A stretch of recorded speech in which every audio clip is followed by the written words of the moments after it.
Well, today is August the 18th, 2024, and it's time for another Lakewood Ranch Market update.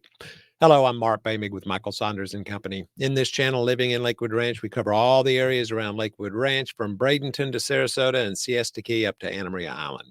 So, as you know, every month I take time to do a market update for what's going on here in the Lakewood Ranch area. I have a lot of people that follow this particular segment from the channel, and I feel that it's very important. Sometimes I get to it a little earlier in the month and sometimes a little bit later, but I can't believe it's already the 18th of August.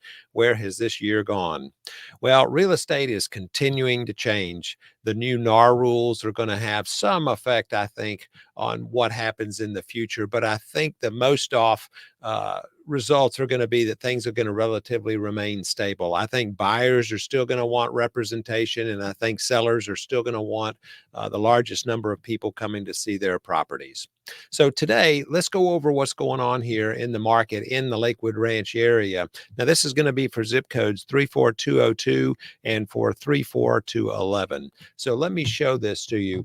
Right here, you can see that we had a total of 535 homes that were on the market in August. Out of those, 129 went pending and 159 were closed. And if I hover over this, this gives us a little market highlight.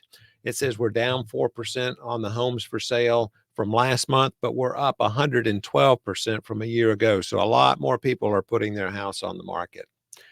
Homes closed down 8.6. So we didn't have quite as many closings, but it's up 12% from last year at this time. And then how many homes went under contract? The 129 units was down about 10% from the previous month and up 20.6% from a year ago. How about pricing? Well, the average price per square foot dropped a little bit last month. It went down to $320 a square foot.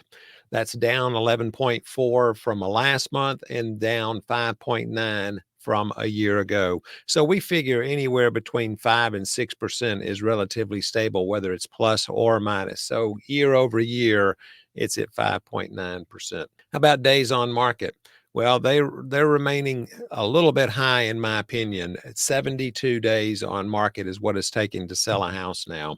And the list price to sell price ratio is 93%. So that's even from last month from days on market, and it's up 2.9% from a year ago.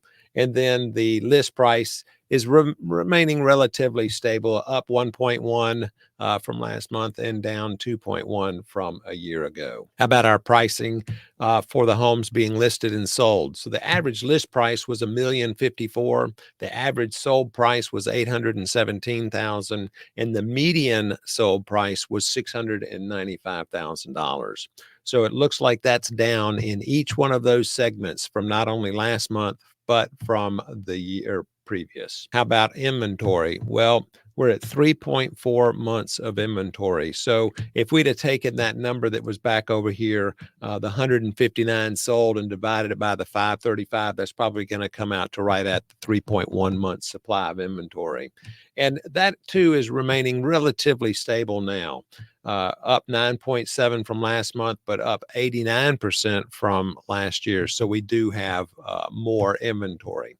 Now, I am going to put a copy of this report. I'm going to put a link down in the description below, but I do a flip book and put this on my website so that anybody that wants to get in here and see these numbers for themselves and really dive into it, you're more than welcome to do that. Now, one other thing I wanted to talk about was interest rates. So let me show you.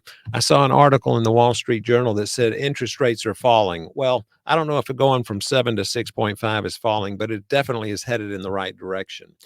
The feds are going to meet in September and discuss whether they want to have a rate cut. Looks like inflation was down to 2.9 or 2.6%. So that seems to be steadily decreasing. So these rates here are reflective of the market conditions, not the Fed rate. So if the Fed does drop it a half a point or a quarter of a point, we'll probably see this number get closer to the 6% as far as financing is concerned.